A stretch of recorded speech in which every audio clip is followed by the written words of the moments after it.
Yeah, that's what I said. Just go downstairs. What's up, fam? This is BBI Talks with your Professor KARRIEMAH LOTUS, live in Ghana, West Africa, with my extra special sister. Oh, let me turn on Instagram now. My extra special sister, Kellee Ross, with Royal Sankofa Tours and Real Estate Services. What's up, my girl? Peace, family. Peace. Now, you know, greetings from Mother. I gotta bring you on properly now. But first and foremost, let's do a little cleaning house, and then I'm gonna put on. You know what I'm gonna do?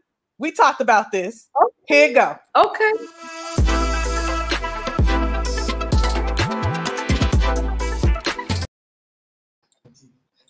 Oh, I love the intro. Here you go.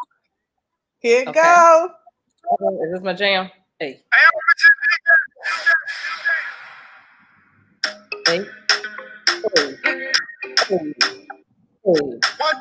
Hey. Hey. Hey. Hey. Hey. Hey. Hey. Hey. Hey. Wait, where my? Hey. Hey. From Ghana, West Africa. Oh man, I need to let you know. Over here on this podcast. Okay. Ooh, yeah, that's how you start a podcast, everybody. All the time in the ride. Back home. Welcome to BBI Talks. Oh. Wow. Uh-oh. Let's see.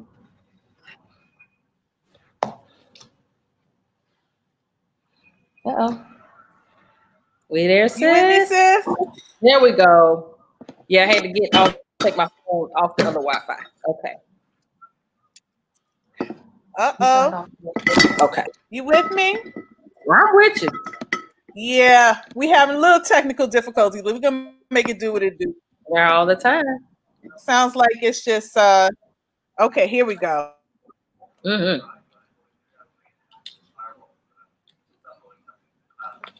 Mm. Ah. Oh my God, I have butterflies. I can't see here. No, it's not. No, that's just at the sin. Pie. I'm working on it. I'm fresh out of Babylon, so I got to get brushed up again. I ain't been here but a few days. I'm working on it. Okay, here we go. But all yes, right, all right. So let's do it.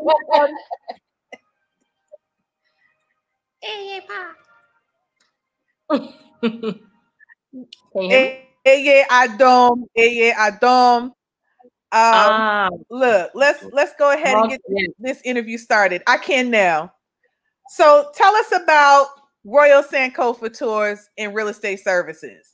Yeah. So Royal Sankofa, it kind of flowed to me. We all are royalty and we're returning home. So we know Sankofa means returning home. So we're the ancestors and God's royalty returning home to reclaim what is ours, to finish the work that the ancestors that were taken weren't able to finish. So we're returning home to finish that work.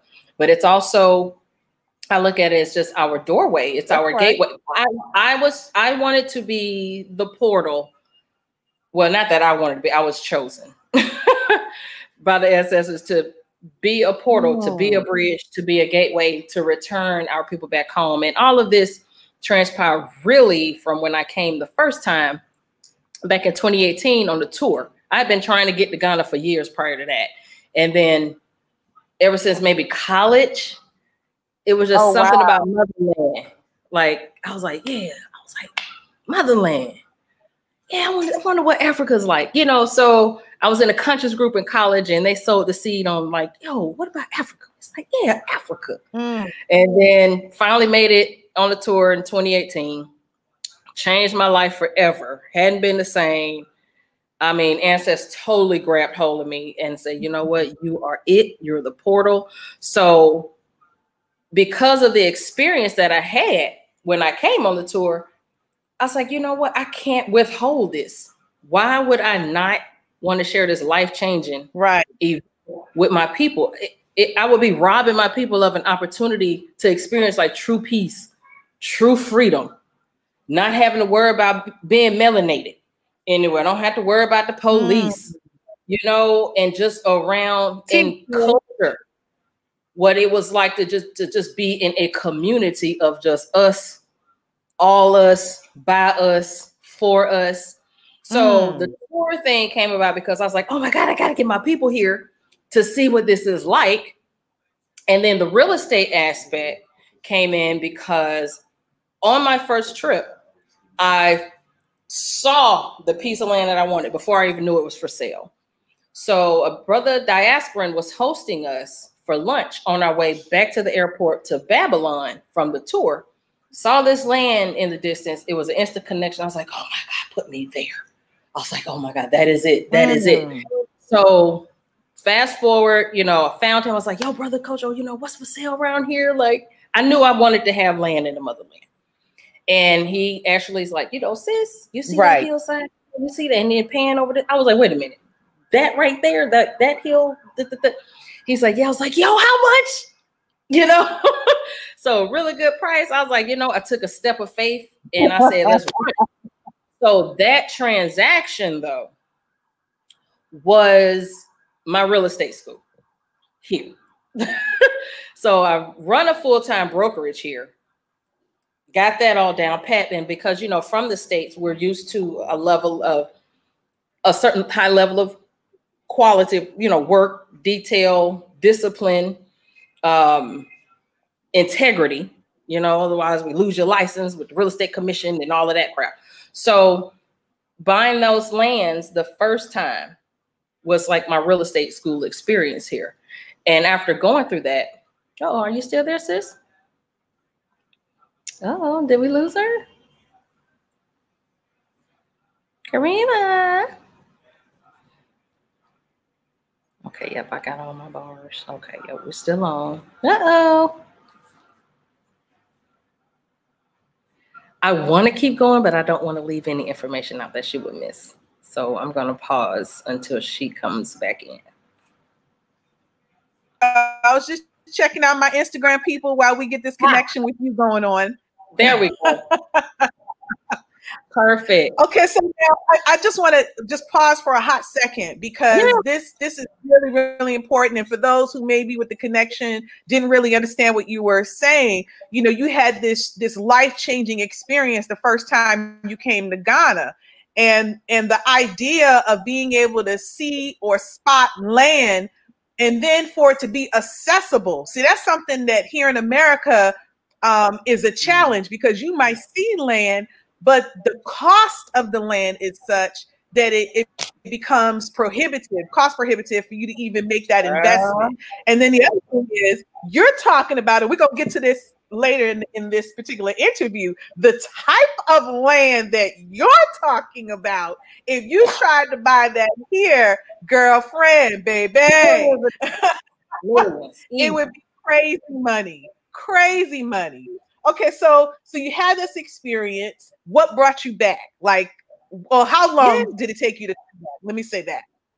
Yeah, okay, so let's see. Got my real estate experience from here, got us through the transaction, start to finish, boom, boom, boom. But after that, I said, you know what? Our people are going to need me. Because you hear the scam story. So nonetheless, going through that transaction, that's where World Sankofa Real Estate Services was born. And it's really just a spinoff. It's powered by my current brokerage, Ross Realty Associates, LLC. So, which is here in ATL. Hey, yep.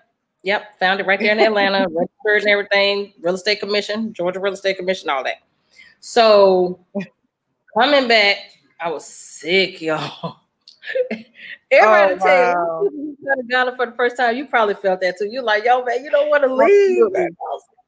And then coming back to Babylon, I was sick, man. It, like 3 weeks took me to adjust. You know, being back in the Babylon frequency, because you know it's a whole other frequency. it's a whole nother energy. And Kellee, I was just telling my husband the other day, when I came back to Atlanta on a break, because I was in Ghana for about a year working. Ooh. And when I came back on a break after 6 months, and I'm riding through like by Grady Hospital on the highway, I literally had to close my eyes because they were hurting because of all the flashing lights, the billboards, the whole nine. Oh, that wasn't my experience in Ghana. In Ghana, you know, billboards, all that flashing and all that stimulation to the eyes was not a part of Ghanaian life. And so I didn't miss that at all. And it's definitely a cultural shift that you have to make.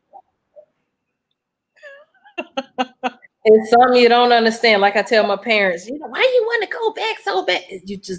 You don't know until you come. That's right. We have not, as melanated people, experienced. And I'm sure if you go to Jamaica, a lot of people say, you know, it's similar to going to Jamaica or the Caribbean, but it's already kind of colonized already, you know. It's commercial. It's motherland. Like if you really want to know Jamaica, you have to go where the locals go. You can't you can't do the breeze, what they call them, the breeze resorts and stuff like that. But wait, I want to advance this conversation. So what were your initial thoughts about Africa, and how did you go about selecting Ghana specifically? Because I mean, we're talking about what, 50 different countries on the continent of Africa. How did you choose that specific country? Yeah. That's a pretty interesting story how that happened. Because okay, so first it was just Africa. I was like, ooh, right, I should go to Africa. There was just some kind of calling for Africa. But maybe like 2005-ish, my pastor became a chief. So that's when Ghana was reaching. I want to say it was part of the Joseph Project and all of that leading up to your return, where they were choosing certain leaders here. A lot of pastors and those are maybe, I guess, over nonprofits and things. But she was chosen as a chief in the Asin Maso region. And she told the congregation about it. And she mentioned Ghana. It was like, Ghana? Hadn't really heard of it. You know, we knew Egypt, South Africa, you know, Kenya. Right. So she sold the kingdom of Ghana. And she said, you know, it's still developing. Right. But the people is what's going to really touch your heart. The people are so loving. And I was like, oh my God. And I can vouch for that now. Yeah. So that's so Ghana. And then internet was still kind of new. No, YouTube wasn't out yet. So we were just Googling Ghana and land in Ghana. Cause I was thinking, you know, my real estate mind, like, ooh, well, we got some land in Ghana, you know? And then Google some pictures, and there wasn't much coming out, but I saw some really crazy deals at the time. It was like almost a little mini island for like 10 grand. I was like, what? So that mini island, $10,000? Yes, but this back in 2005. But still. Right. Look, 2005, we were having a real estate crash here. We sure were. It was leading up to it. Right. Yeah. So so my pastor is what got the seed sown. And then the summer of, I think, 05, 06, there was a Ghana Fest that came to Atlanta. And the King Osei Tutu, from Kumasi, he was the one who came. So we got to really see a Durban. It was at the World Congress Center. I remember that. Yeah. And I found the brochure in the palace stuff when I was packing up my house. So I was like, yo, the Ghana, man, that changed my life, man, to see the traditional dance and pop. You know what I mean? I was like, yo, this is where the pop locket come from. And then the gold and the drum. And I was like, oh my, that was my first like Africa experience.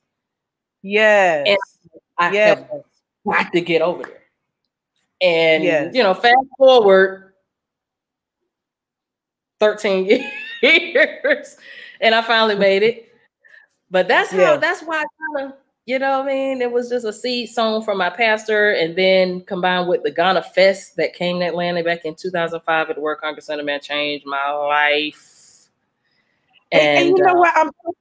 I'm glad you said that, Sister Kellee, because a lot of us, excuse me, Blacks that are in America, when these cultural exchanges find their way to your city, we have to make a conscious and intentional decision to attend. When the Fela Kuti show was on tour, and if I'm not mistaken, the Fela show was funded by Jay-Z and Jada Pinkett Smith. A lot of people didn't know that. And so they wanted to make sure, yes, they wanted to make sure that that experience was brought here. And so it's important that we go. I brought the baby because I wanted them to see, you know, us in a different light, to see our story and also see our struggles. Because, you know, although the struggle is different, there's still struggle on the continent of Africa. It's just a different type of struggle, but they still have, you know, some issues that they have to address. So now, right now, Sister Kellee, I know you've seen it both in the news, both in Ghana as well as here in the States. There's this big push where they're saying, you know, Mama Africa wants Black Americans. They're seeing George Floyd. I saw footage from Africans in different countries saying, we stand with you in solidarity, Black Americans. How is that translating itself in real time in Ghana right now? Right. So I can, I guess, really just speak pre-corona. So, you know, the whole year, they got to be pre-corona. They just opened up 30 days ago. There were some, they went through some hardships here, you know, so now that things are open and the tourists are flowing in, but it's not like it used to be. Prior to corona, you know, they were looking at 20 flights a day coming in. Now they're down to 8, you know, so it's getting there. But I can just say, like, pre-corona, the momentum that was built prior to this happening, the whole year return, it was nuts. Yo, it was like, we brought in just Americans, we brought in like $1 billion to this country. Did y'all hear that on Instagram? $1 billion from Black Americans returning to Ghana. That's crazy. Yeah, oh man. Gosh. And Afrochella, the Panafest, everything went down last year. And I was blessed enough to be here for both of those events. So that's dope. I was in Ghana for Jubilee, the 50th anniversary. Yeah. Gotcha. So this the momentum the year return did. Yes. Gotcha. Yeah. So, you know, leading up to pre-corona, it was open. You know what I mean? Like they were very receptive. Beautiful. It was, I can even remember back from the first time when I came in 2018, you know, it was like, oh, sister, welcome home. And it was just very welcoming. You know, there are some realities with it too. Because I mean, the struggle is real. It was a little better though, before corona hit, you know, but we are a resource, you know, and as such, because it's a hierarchy of needs. Okay. Right. We live pretty much month to month. But here, the experience is day to day. Yeah. We're trying to eat each day. Right. So just in all the times that I've been coming, I've been seeing that. And when they're really wanting, you know, you to buy, some people's like, oh my God, hounding me. Don't hound me today. But you have to understand it's another level of the hierarchy of needs, and they're right here where it's a day-to-day thing, you know, and why not just support? You know, it's so much talent here with everything we need, everything handmade. Like I bought these beautiful handmade sandals. I done bought, you know, some more jewelry today. I'm trying to pace myself. Right. But they really do need us. And it's like, yo, why not? I would rather see all of us here. That's right. Oh, look at what my brother made me today. So all leather. You know what I mean? I just picked it up. Made me a little all leather fanny pack. I was like, yo, give me the got the Ghana flag. This handmade with love. Leather. Beautiful. You know, that's the thing too, is and I wanted to kind of talk about this because when we talk about Black businesses and Black ownership, I know we as Black Americans have kind of got into the micro trading, where we're going in, we're buying, you know, sandals, jewelry, bringing it back, selling it. But it's time that we start looking at opportunities on that next level, you know, take it beyond mom and pop, start scaling up our businesses and our engagement with the continent of Africa. So that way it won't be where we're on the same level, just a different country. Does that make sense? So we're still just getting by in America, and they are still just getting by in Ghana. How can we start to build investments in businesses that elevate the game? So I want you to really talk about your real estate opportunity, and that's really what it is. It's a wonderful opportunity. And if you could share with my viewers, what is it that you're offering? All right. Oh my God. Okay, let's see. Let's go back to just starting from, you know, starting what I call, I guess, community economics, collective economics with it, bridging the gap. So one thing that we have been doing, because there's so many products that we want to get home, the issue that we're trying to get around, is the shipping. It's easy to get stuff from Babylon into here, piece of cake. Right. But to get stuff from here to there, I mean, my brother who does my shipping, MAB Express, he tell me, it's like, yo, sis, it's tough getting stuff from the continent to Babylon. They would just throw our stuff away at the port, like, wow, just trashing it. So what we have to do, what a lot of people have been doing is, like me, I came with 5 suitcases. We just have to load them up in luggage and take them back. So that kind of limits us. Or if we're doing the DHL and the FedEx, it's high. Like when I was supporting a sister who made the beaded flip-flops, to ship 2 pair of flip-flops, maybe some jewelry, and maybe an outfit was like $90. I was like, okay, we got to do better. So we really are trying to figure out how can we just get enough of us to, say, fill up a whole container on our own and get bulk and move here. It that way. Now, I want to say, I want to speak to that, because it had to be about maybe 8 years ago. There was something called NGOA, which was it was, what is it? I forgot what the N stood for, but it was like Growth Opportunity Act. And it was a way to export textiles from the continent of Africa, what they call like folklore type items. That would be the carving and stuff like that out of Africa.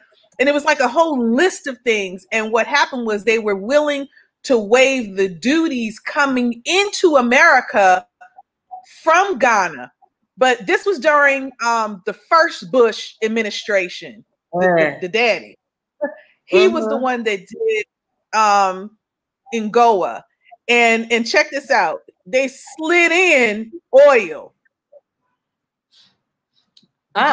People, they slid in oil, so they could actually import oil from an African country without paying duties coming into America. Check that out. You see how they run the game.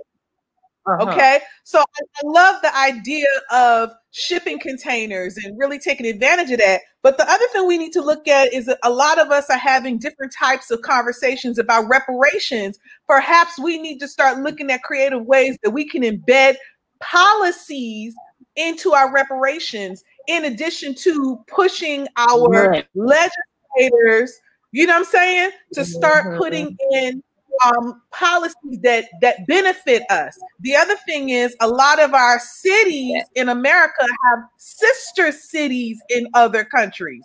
So here in Atlanta, I believe, if I'm not mistaken, our sister city is Kumasi. So if you're gonna make, those who, we're gonna drop some jewels now. We're dropping jewels. For those of you who are on Instagram, I want you to check it out. The sister city of Kumasi used to be the capital of Ghana during the time of the Honorable Kwame Nkrumah. But then after his administration, after his assassination, they then moved the capital from Kumasi into Accra. And that's how that transition of wealth. And that's why when you go out into Kumasi, it don't look like Accra. It's not popping like Accra because of that. But that's just pretty. It's popping. Yeah, you know, it's popping in a different way. It doesn't have the economic base that Accra has. You know what I'm saying? And so, but that's something that we need to look at, is putting pressure on our policymakers to draft policies that make it more beneficial for us as Black Americans to be able to engage in trade. So I just wanted to kind of slide that into the conversation, because that speaks to your challenge. And these are real challenges. We got to have our policymakers make policies that address our needs. Love that. So that's on the product standpoint. Yeah.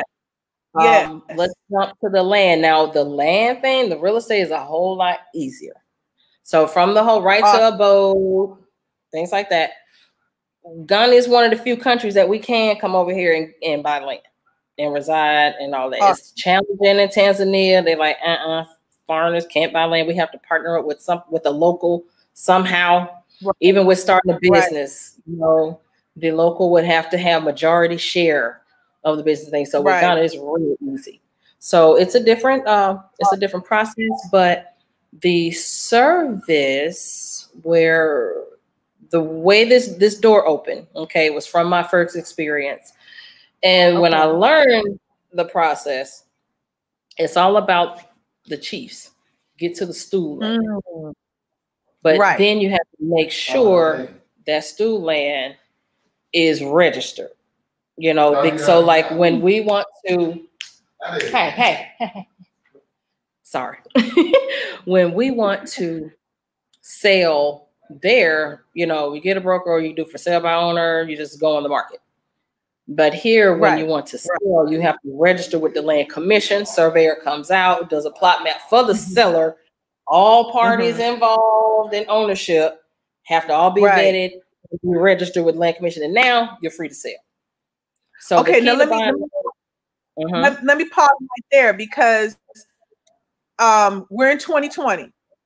In 2007, if you wanted to buy land in Ghana, you could only lease land, because most of the land was stool land. And so I want to make that distinction, because if you were there during that time, you may think it's still the same process, but the process has changed because of Project Joseph, because of the year of return, because of the desire to have more Black Americans come and really repatriate, however you want to look at it, into Ghana specifically. So it has changed. And this is what Sister Kellee is speaking to, is the change in policy and how they set up systems of protection and checks and balances to govern the issuance of land. So I just wanted to kind of set that stage, okay? Yeah, so it's still stool land, it's still on a leasehold. But what we can do now, the standard term is 50 years. Okay. That's what's on the books. But being the broker that I am and the team that I have here, we've negotiated a few little extras, for us, where we've got 99 years. And also make sure in our paperwork we have a clause that it cannot be taken by any other member. It can't be resold, done nothing except by us. For the whole time we have it. There's an automatic renewal that we put in there. We got to be paying annual rent, no annual taxes, none of that. And let's see. Now, can our children inherit this land as well, or how does that part work? Right. So there's a couple of ways. Like what I would tell, what you can do, is because we have two places for two lessees. We are the lessees. So, you know, I would say either put your name and a dependent. I'm sorry, I've got the tax business too. Your name and a child, you know, or put it, you know, or if you're buying two plots, We have residents who, you know, bought one plot just in their name. The other plot they got for their children, you know, for a got you. And vice versa. So one lady, she put both, you know, one plot per kid. And but you can add, you know, so it'll be you plus a kid, you and a kid. So there are two places. Yeah. Okay. And we've got everything built into the purchase agreement with the power of attorney with our Queen Mother Nana, or me if I'm here, if you're unable to get over there. So we got everything in place. But yeah, so we were able to negotiate, you know, 99 years, auto renewal, no annual rent fees or taxes.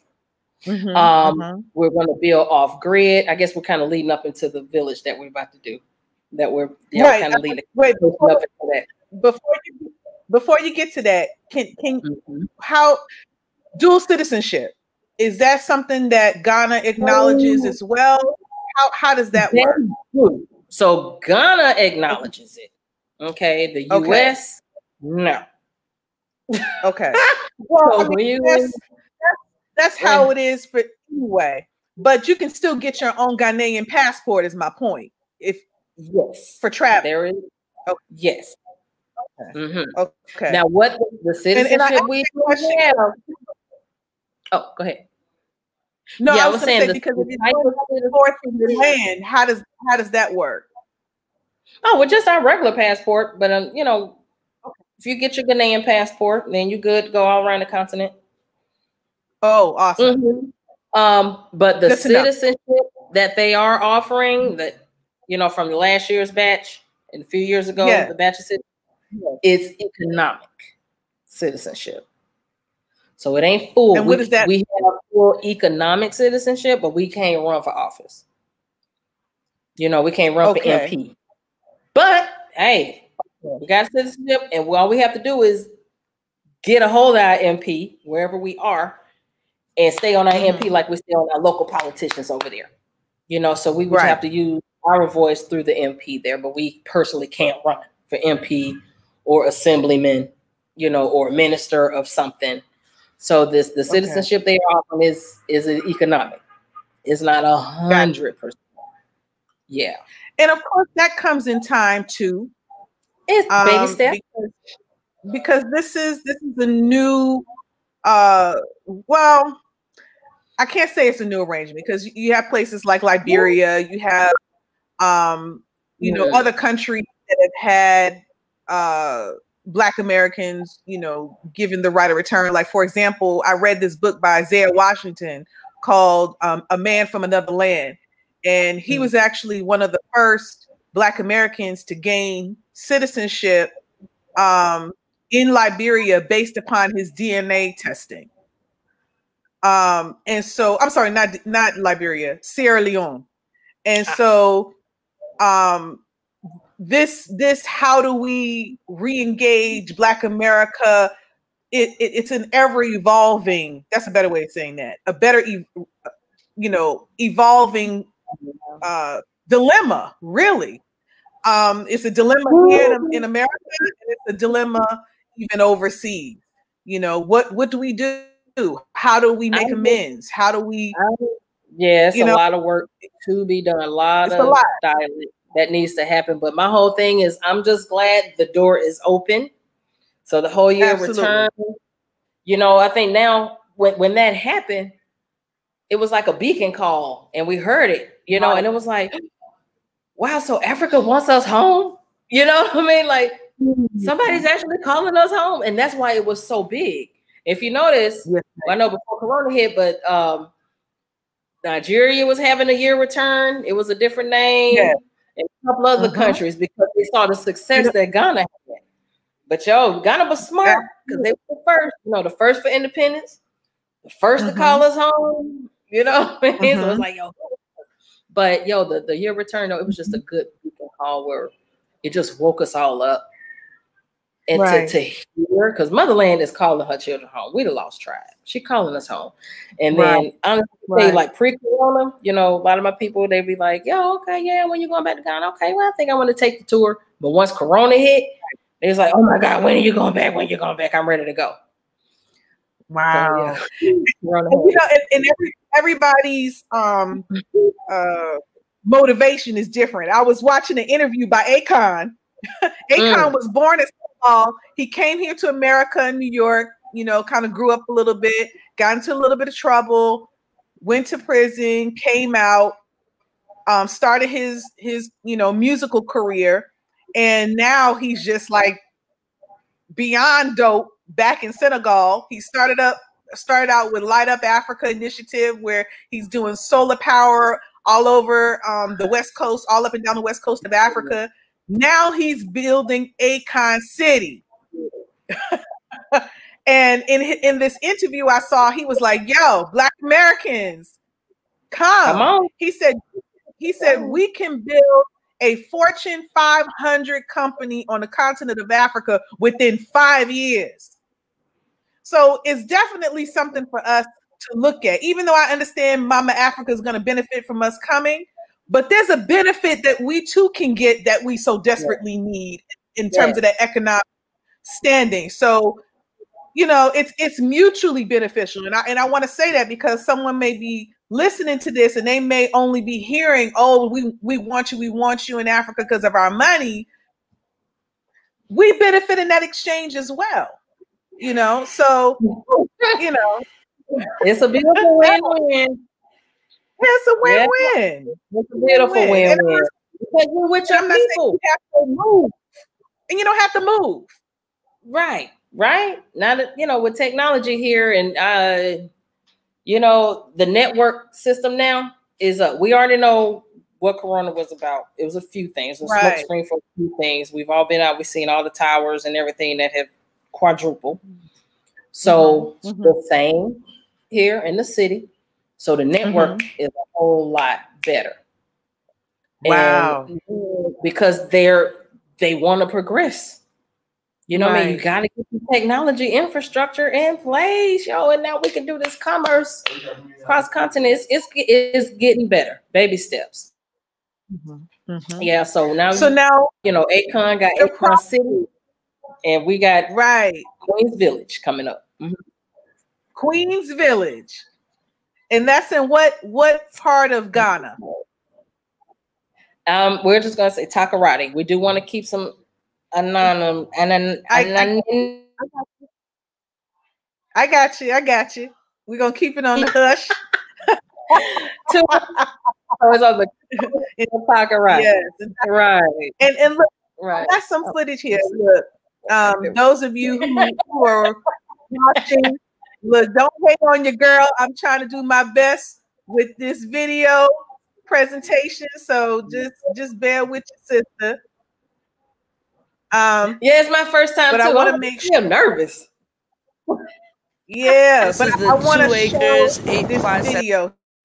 Here we go. There it is. This is the 2 acres, 8 plots that's available beachfront here near Takoradi, Ghana, West Africa. And here is the beginning point. And I'm going to walk the beach, take a look at the view. It is beautiful. Imagine waking up to this every morning. And I'm going to give you guys a view of the 2 acres. This is how long the beachfront is. Where I started was the beginning point. The boundary is there. The surveyor is there marking it off now.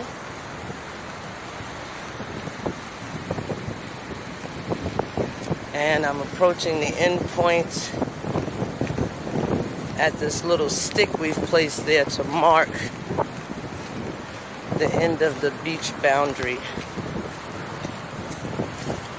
So this is the end. And I'm going to take another panoramic view. So this is the end. And as you can see, it goes all the way back down. And here's the view. So hopefully we'll see you soon. Beautiful. Oh, sis. Monday. Sis, for those of you who are listening to this podcast, sis hooked me up with this beautiful footage of the area that's going to be the place in which these beautiful residences that you can purchase will be made available. And I mean, just the softness of that sand under your feet and the breeze. It's like kinetic sand. Oh my God. Like, it's awesome. So beautiful. Let me tell you about that place. So that video clip was taken while I'm packing my bag. Tell me about it. So that clip was taken by my business partner who's here. She's been here for 4 years, soldiering it out.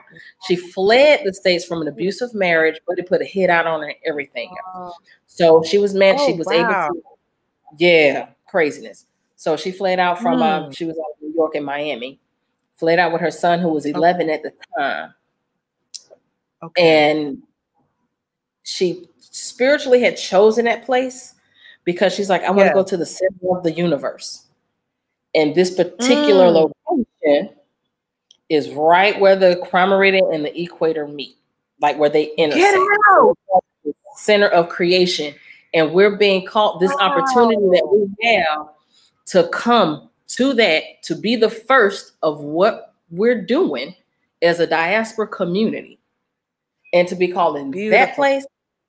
Yeah. So the history, a little history, they were kind of like the Ashanti, they kicked the colonizers' tail, kicked them out. So they've been living free and then beautiful indigenous people. Beautiful. I'm going to kind of keep the details, Yes. So we can, remain anonymous. And because I even looked for it on the map. I was like, let me see if we on the map. We not on the map. So that's good. But so she's been there for 4 years. Low key, man. And but so she set up this whole thing for us with the indigenous with the royal family, where they made her, when they first got in there, they were the first foreigners that these people had encountered that has lived among them. Wow. And they built a cute little makeshift shelter on the beach. And I mean, when I tell you to go from like living in Miami, New York to soldiering it out in an indigenous community, she was totally called for this mission. But that relationship grew. They've elevated her to like Queen Mother. She paid her dues. Queen Mother kind of counsel to the royal family. And this opportunity opened up and she reached out to me about a year, in October, about a year-ish ago. And she was like, sis, you have to come down and see. And I was like, well, I'm like, when they talk already, I'm trying to be somewhere else. I was like, but okay, let me get down there and check it out. Child. There was an energy there. We finally got to it. And it opened up that ocean, what you saw in the video open. I was like, my God. And there was an energy there that I hadn't felt anywhere. It was this calm, but peaceful, but a spiritual energy. I didn't even want to leave. Absolutely. It's just beautiful, untouched, raw. It's really like the ancestors are like saved it for us. You know what I'm saying? So nonetheless, she said, well, sis, such as, so many applies. At that time, it was phase 1. Phase 1 was open. Like, well, look, I'll go, let me do a leap of faith. I was the first buyer. And what the family did was they were in the process of reclaiming all of that land that belonged to their royal family from another, tribe. You know how the tribal thing can be. So nonetheless, they were smart and they used my investment, and I took a chance with them. I was like, okay, and they made good with it. So from my investment, all this land just opened back up. Through the courts. They took it all through the courts to do it properly. It took about a year.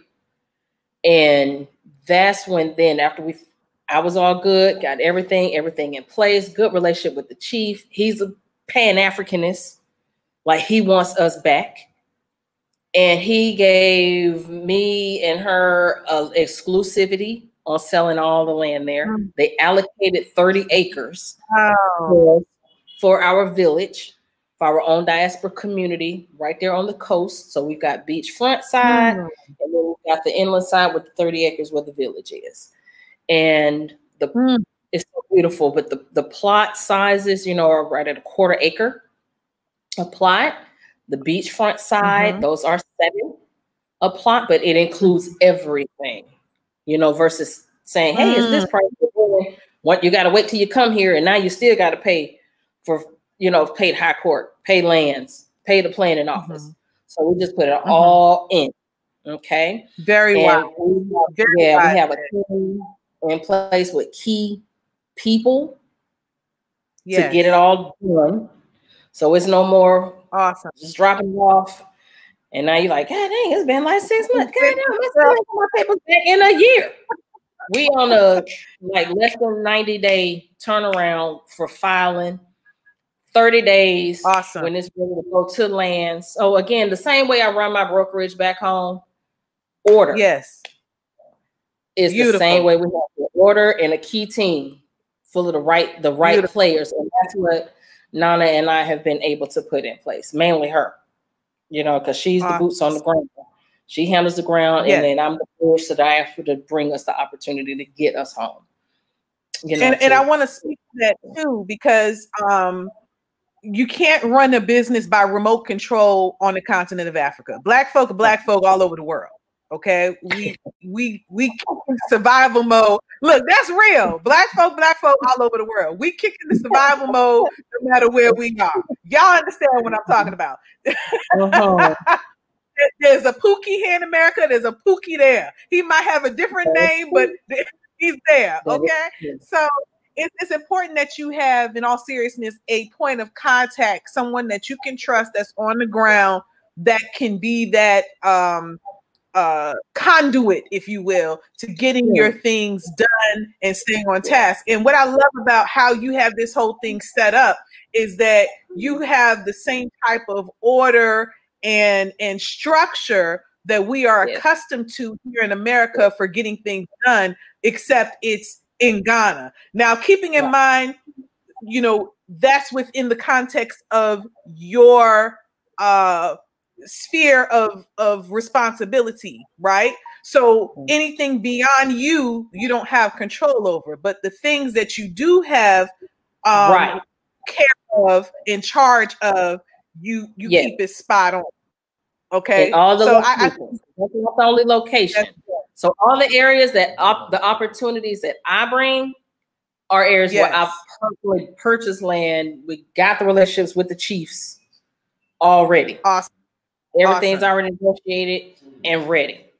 Now, if you choose somewhere, I'm working on like finding people here that are reliable, you know, because it really, the real estate industry, yo, we want to make this a bridged opportunity as well, you know, because they're not as regulated here like we are there. We've got the National Association of Realtors, you know, and then these states pay commission to keep us in check, to keep the public's best interest at heart, to make sure we do good, honest business. So that's not here. So the scam stories are real. But I made sure my whole calling was to be that real estate bridge. So every trip that I've made since I came the first time was to get the players in place, from the builder, you know, we got the architects, the contractors, the solar, you know, borehole companies. So whatever we need. Now I'm working on funding. Gotcha.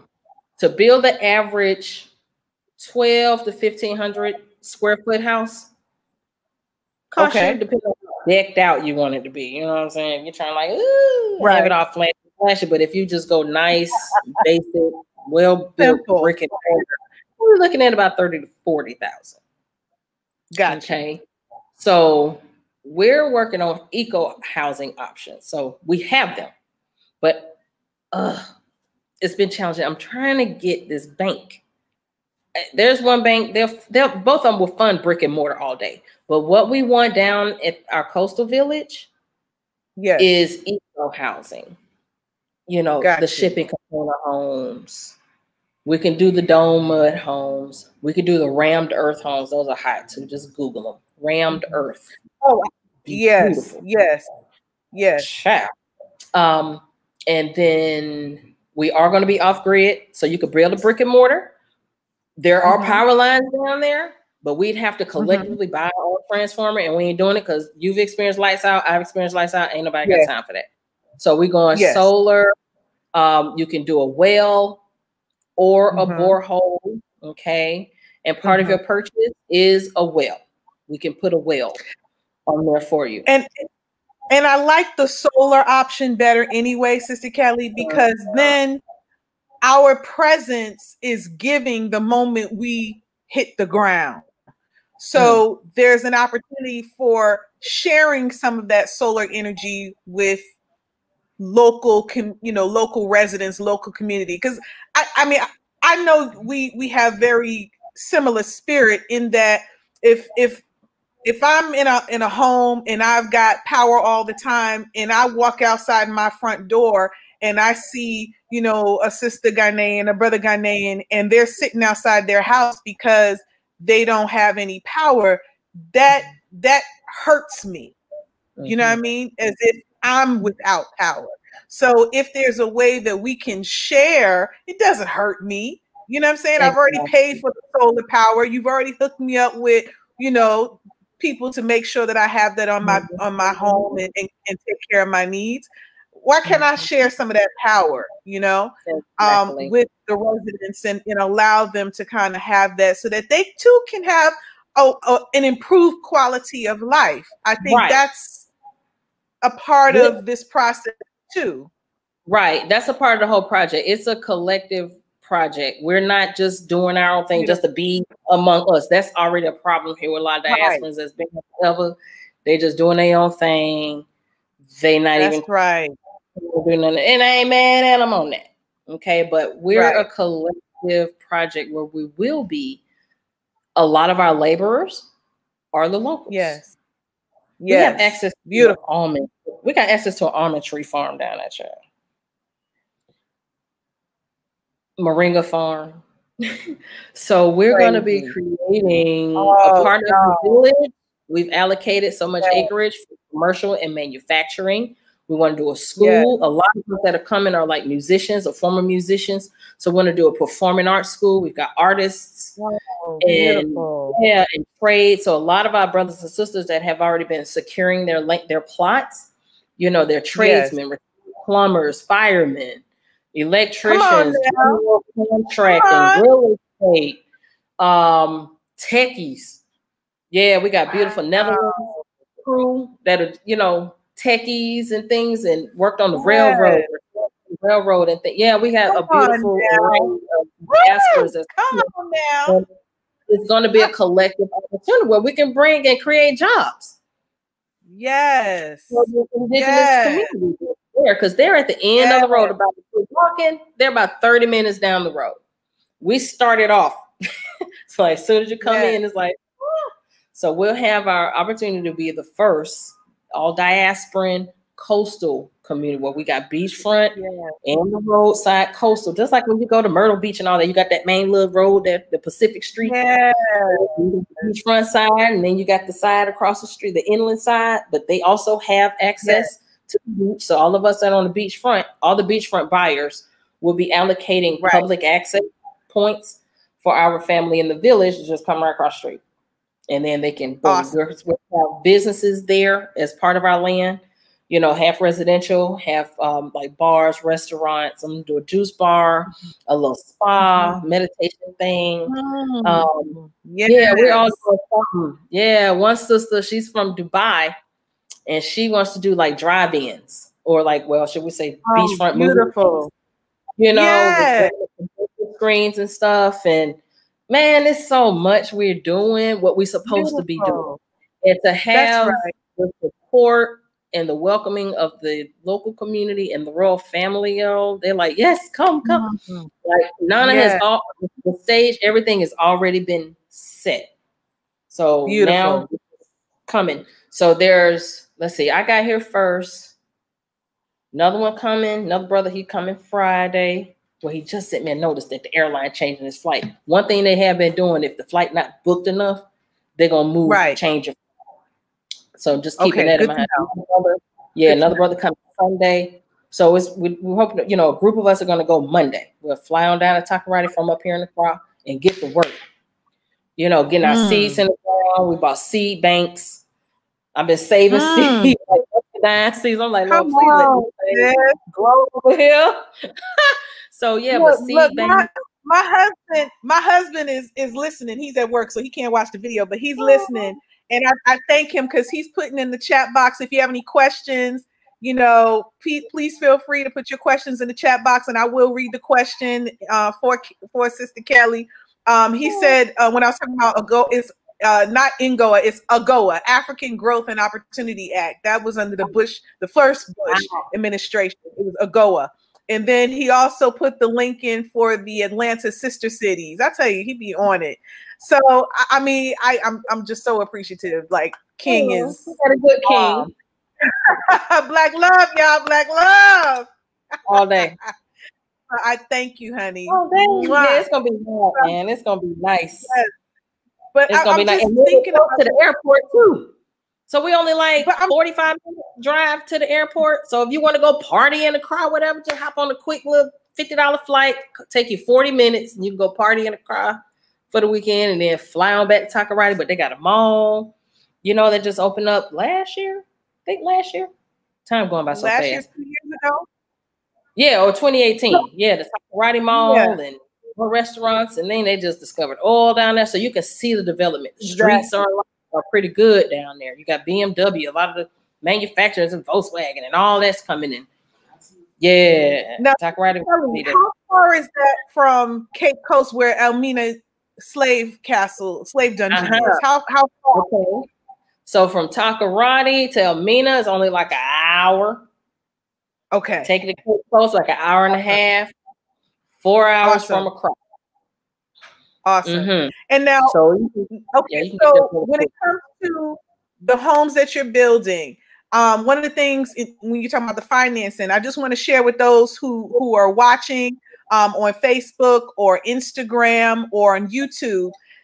Look, I can't tell you how to move your money, but under this administration, doggone stock market went into negative numbers by the hundreds.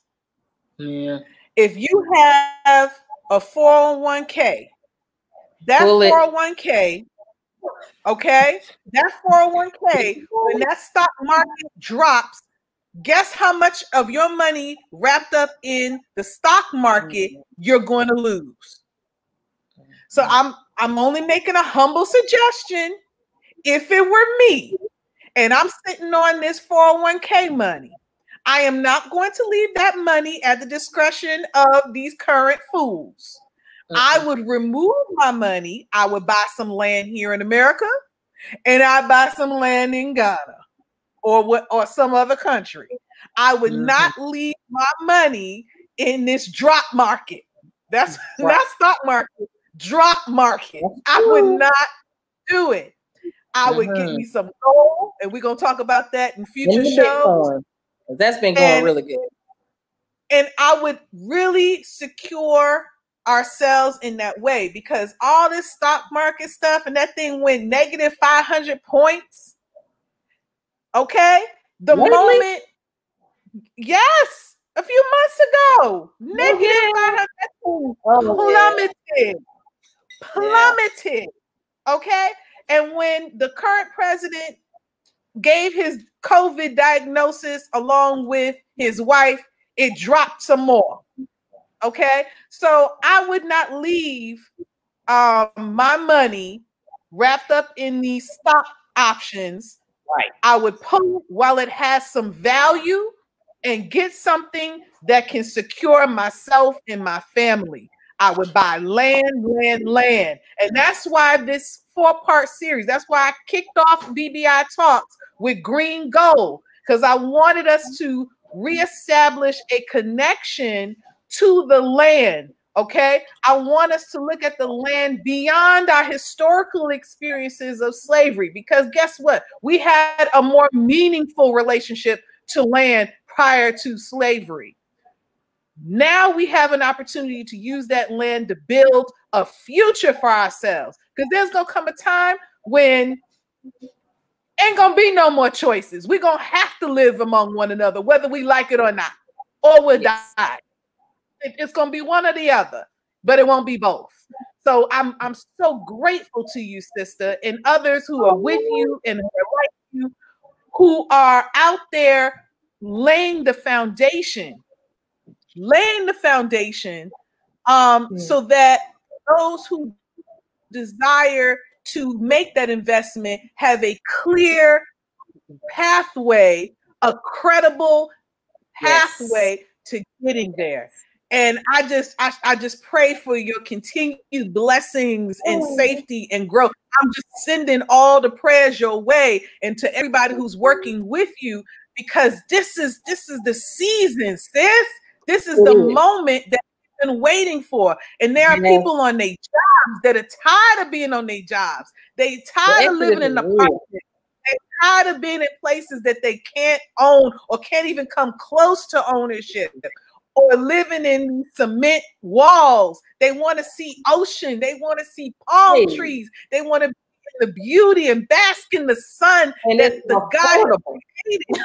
And it's affordable. I mean, come on. It don't get no better than that. We're talking about less than $10,000. Melanated. Come on. You know what I mean? And it's I take pride in this. We were called to do this, you know, usher in the exits. Oh, I tell my people, I'm on a Harriet mission. You know, I've seen it. We got it set up. Now we coming back, and it's like, come on. So that phase 2, which was from the video clip, that thing sold out in 4 days. I'm so proud of my people. And I go through an interview. I screen everybody, because just because you want to come, it takes a certain mindset. Like on my recent Facebook post, when I mentioned the 4th plots that we've got now that just came up, I let everybody know, if you got to be on a straight Pan-African nation building total mindset. Come on, you cannot bring that same mindset from Babylon, that selfishness, that bouginess. It don't work over here. It does not work. We're not doing that in our community. I have now. If you want to be that, I got someplace else. I got other land I can secure for you. But to be in our Takoradi community village, you know, this is it's a special mindset, you know. But the opportunity is real. It's in order. It's on point. It's affordable. It's tax free, and we got it 99 years. Wow. Auto renew you and your babies. Each plot you get or whatever on your paperwork, you got room for 2 names. Okay, you and a baby. Then buy another set. Wow. Boom, you and another baby. However you want to do it.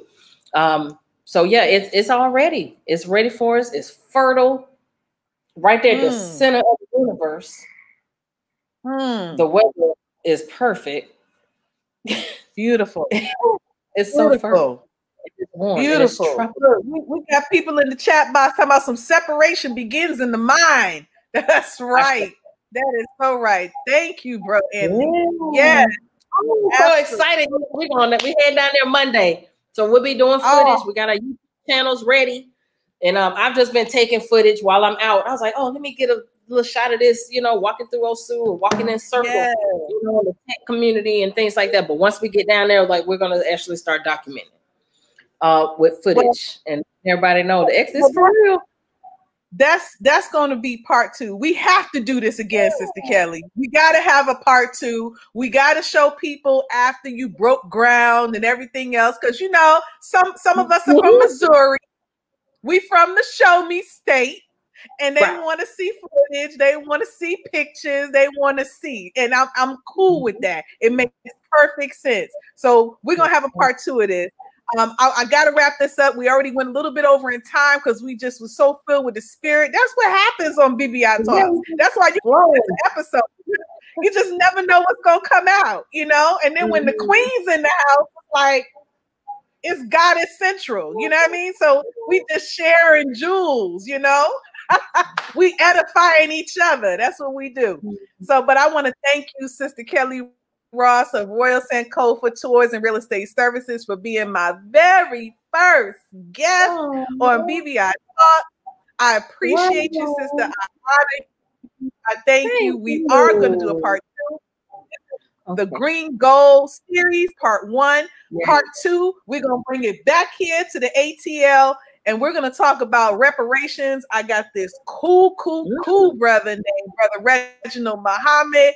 He studies this. This is what he knows. This is what he does. And we're going to talk about this from many different angles, because the time to have that separation mindset, as Brother Anthony said, is now. We have to start thinking about building a new reality for ourselves where we can be safe and at peace and in love with one another. This is your Professor KARRIEMAH Lotus. Check me out next Wednesday, every single Wednesday. YouTube, Prof. KARRIEMAH Lotus. Facebook, Prof. KARRIEMAH Lotus. Instagram, Prof. KARRIEMAH Lotus. Check me out. Share.